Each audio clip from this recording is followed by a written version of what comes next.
Okay, so picture this. It is, it's one of those days, you know the kind I'm talking about? Oh, absolutely. Yeah, the kind where your brain just feels like a browser with way too many tabs open, and the fan is whirring so loud you literally can't hear yourself think. A very familiar feeling. Right, and you desperately need to feel something other than stress. So you get in the car, maybe you're escaping work, maybe you're just driving to drive, you roll the windows down, and you put on a track called Weightless by the artist Ti-Fi. I am very familiar with this one. Mm. It's got quite a reputation. It does. Because on the surface, if you just listen to the instrumental, it hits you like this classic high-octane pop-punk anthem. You've got those really fast driving guitars, the punchy drums that just make you want to hammer on the steering wheel, and a chorus that practically begs you to scream along. Yeah, it's very much that early 2000s aesthetic. Exactly. It feels Yeah. like open road freedom. It feels like a summer blockbuster movie. It sounds like a really good time. But, and this is exactly why we are talking about it today, that high-energy sound is a bit of a Trojan horse. A Trojan horse? Wait, you mean it's tricking us? Well, in the best possible way.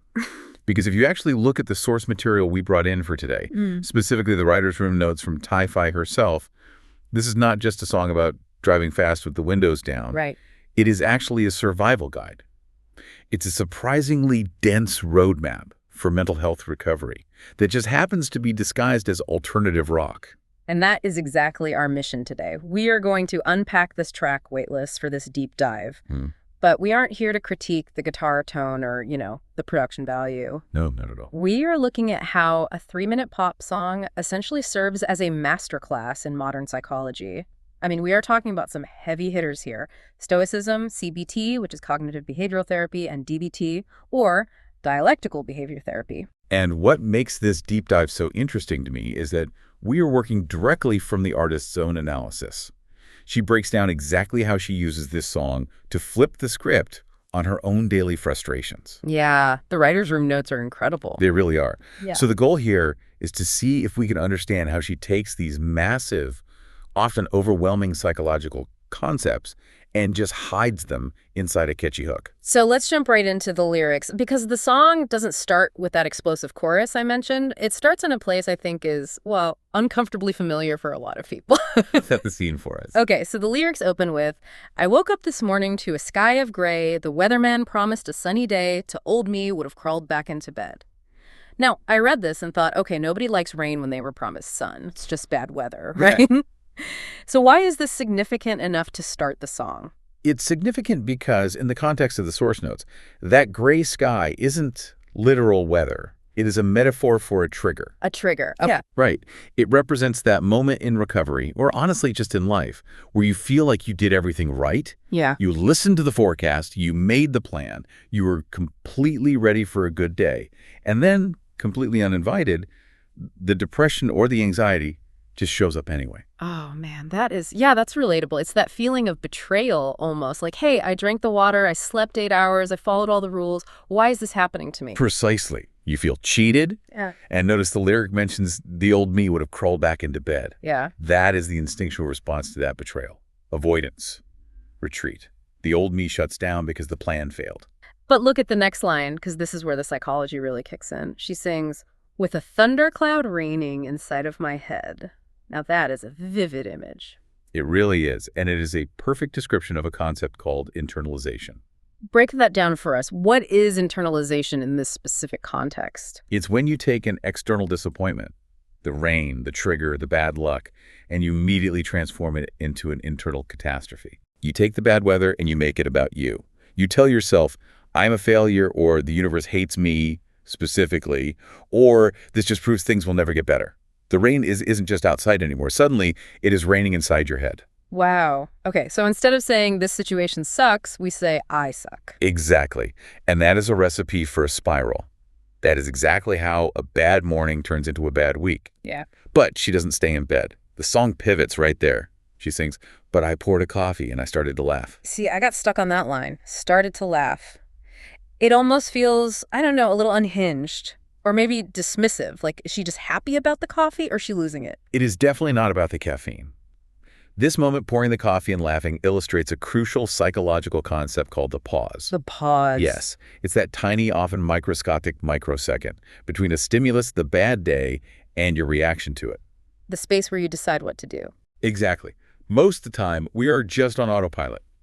Stimulus happens, we react. Bad weather, we get angry.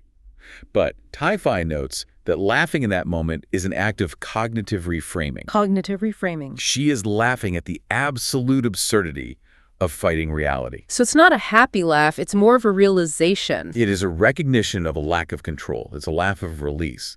The lyrics go on to say, the clouds aren't listening to what I say, so I'm going to make my own sunshine anyway. And that line is really the thesis of the whole track. You can scream at a cloud, you can negotiate with it, you can write it a strongly worded email. But the cloud is just a cloud, it doesn't have an inbox. Exactly. It's going to rain regardless of your feelings. It is completely indifferent to you. So the cloud here implies anything external, right? It could be your boss being in a bad mood, or a random traffic jam, or a pandemic, or just waking up on the wrong side of the bed. Right. And realizing that the clouds aren't listening is the first step in shifting what psychologists call your locus of control. Locus of control. Yes. You stop trying to control the external weather and you start controlling your internal response. You make your own sunshine because you finally accept that the sky is not going to do it for you. Which leads us perfectly into the pre-chorus. This is where the music starts to build, the energy is really going up. She sings, I'm dropping the bags, I'm cutting the strings. It's a brand new definition of control. Such a powerful line. It is. That phrase really stuck out to me, a brand new definition of control, because usually when I feel out of control, my instinct is to try to control everything. I make lists, I micromanage, I check my email 10 times an hour. And that is the paradox of recovery that Ti-Fi is highlighting here in the notes. When we are unwell or anxious, we grip tighter. We try to micromanage our environment to prevent pain. We want to feel safe. Exactly. We think if we just hold on tight enough, we can stop the bad things from happening. But she's saying the opposite. She's saying control is letting go. She is arguing that true control comes from letting go of the illusion of control. Dropping the bags feels scary, like you're losing your armor, but it's actually the only way to regulate your nervous system. You are reclaiming the energy you were wasting on holding things together that were never yours to hold in the first place. So let's get to the chorus, because this is the part that gets stuck in your head. Oh. She sings, I'm throwing the heavy stuff away. If I can't change it, it doesn't get to stay. That is a bold statement. If I can't change it, it doesn't get to stay. This is a textbook definition of radical acceptance. Radical acceptance. That is a term from DBT, right? Dialectical behavior therapy. Correct. It's a cornerstone of that framework. I have to be honest, radical acceptance is a term that always rubs me the wrong way. Really? Why is that? It just sounds passive. Like, Yeah. oh, everything is fine. I'll just accept this bad situation and be a doormat. Is that what she's saying? Because that does not sound very punk rock.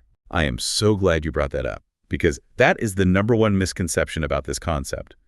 Radical acceptance does not mean you approve of a bad situation. Okay. It doesn't mean you're happy about trauma or injustice or just a really bad day. It is not toxic positivity where you just smile and say good vibes only. Okay, so what is it then? If it's not approval, what is it? It means you are acknowledging reality completely without denial. You are looking the facts right in the face. The source material brings up a great formula here that might help clarify it for you. Pain is inevitable. Suffering is optional. Pain is inevitable, suffering is optional. I mean, that sounds like a bumper sticker, but I feel like there's a lot more to it. Unpack that for us. Think about it this way. Suffering happens when we attach non-acceptance to pain. Non-acceptance. Right. When we stand in the rain and scream, this shouldn't be happening. It's not fair. Why me? That resistance is the suffering. Oh, I see. The rain is just pain. It's uncomfortable, sure. But the screaming, the mental anguish of fighting the reality of the rain, that is the suffering. I see. So the pain is the raw data, the bad event itself. The suffering is the story I tell myself about how wrong it is. Exactly. When Ti-Fi sings about throwing the heavy stuff away, she is talking about evicting the suffering. She is refusing to let the things she cannot change rent space in her head. Evicting the suffering, that's good. She acknowledges them, she sees the rain, but she doesn't let the rain move into her living room. I love that image. And she follows it up with this visual of drawing a boundary. I'm drawing a line between the world and me, and that is the secret to being free. And then I own my effort, I own my voice. Everything else is just background noise. This brings us to a visual tool called the circle of control. Walk us through that. What does that look like? Imagine a circle drawn on the ground around your feet. Inside that circle, you have your thoughts, your effort, your actions, your voice. That is what you own. That is your property. Okay, my little plot of land. Exactly. How? Outside that circle is everything else. Other people's opinions, the past, the future, the economy, the weather, the traffic. That is the background noise. It sounds so simple when you say it like that. Just stay in your circle. But in practice, it is incredibly hard. It's one of the hardest things you can do. Especially when you have anxiety, everything feels like it's inside your circle. If my friend is in a bad mood, I feel like I caused it. If the project fails, I feel like I'm solely responsible. You are absolutely right. It is difficult. That is why this is a practice, not a switch you flip. Yeah. Anxiety blurs that line. It tells you that you are responsible for the weather. Yeah. That's what she calls it, background noise. Yeah. She is consciously reducing those uncontrollable variables to static. It's a survival tactic to prevent emotional overload. You focus strictly on what is inside your circle, your effort, and your voice. Okay, speaking of things strictly outside our control, let's talk about the second verse. Yeah.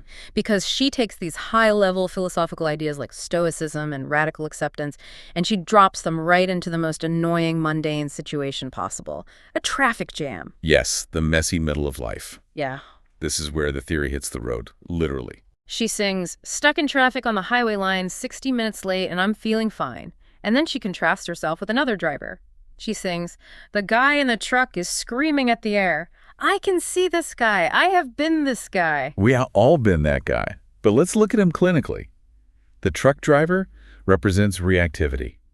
According to the source notes, he is burning adrenaline and cortisol, he is spiking his blood pressure, and flooding his body with stress hormones. And for what? The cars aren't moving. Right. His screaming doesn't make the traffic go faster.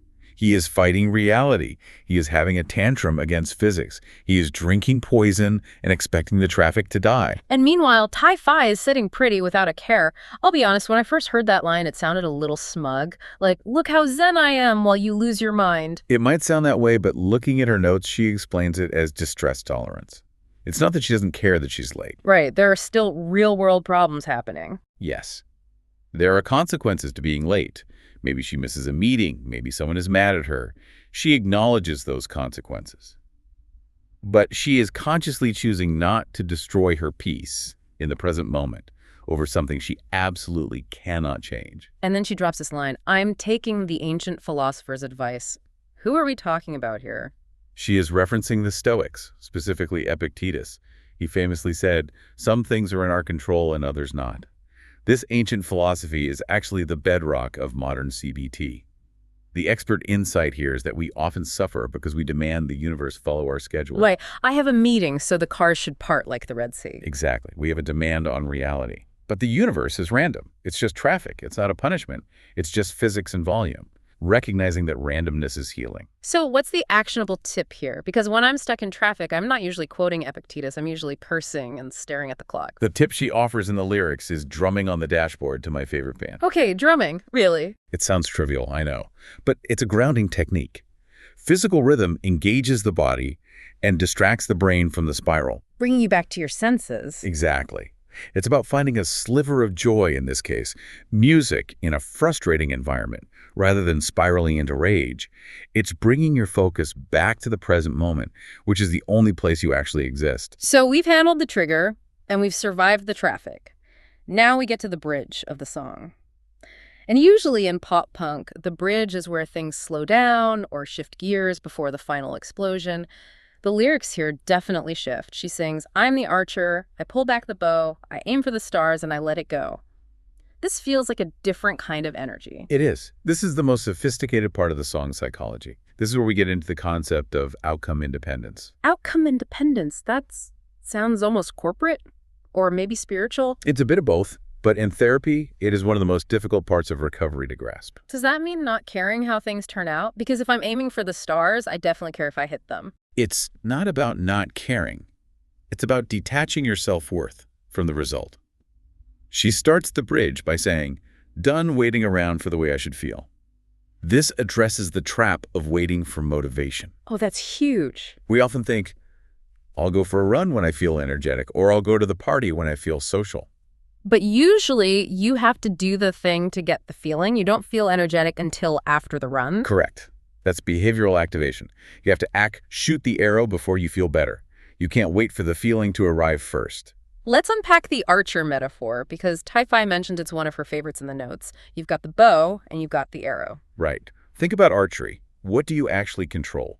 You control your stance. You control your breathing. Oh. You control the tension you apply to the bowstring. You control your aim.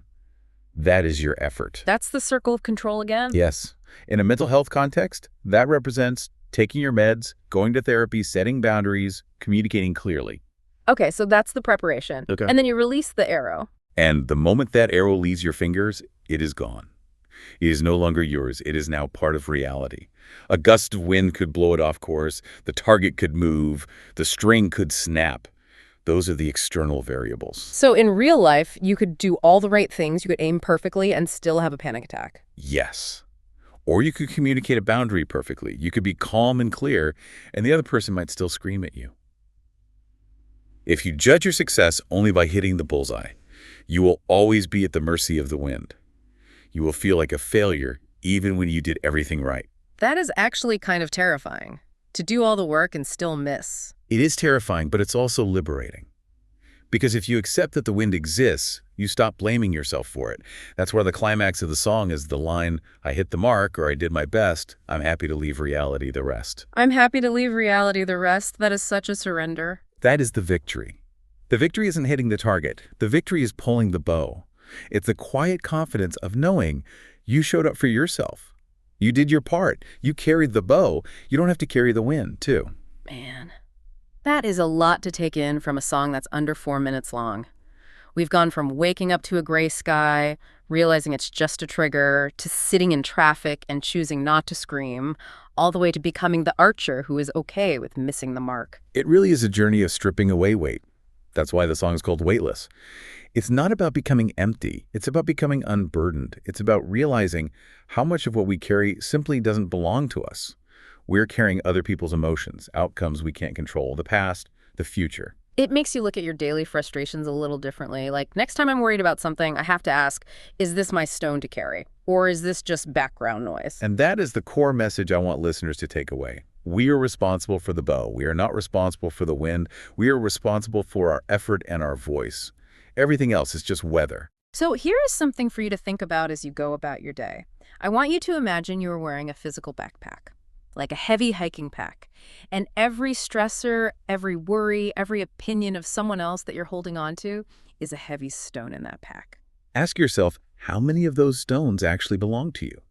How many of them are things you can actually change? And what would happen to your energy levels today, right now, if you just stopped carrying the ones that aren't yours? What if you just put them down? I have a feeling we'd all feel a little lighter, maybe even weightless. That's it for this deep dive. Thanks for listening, and we'll catch you on the next one.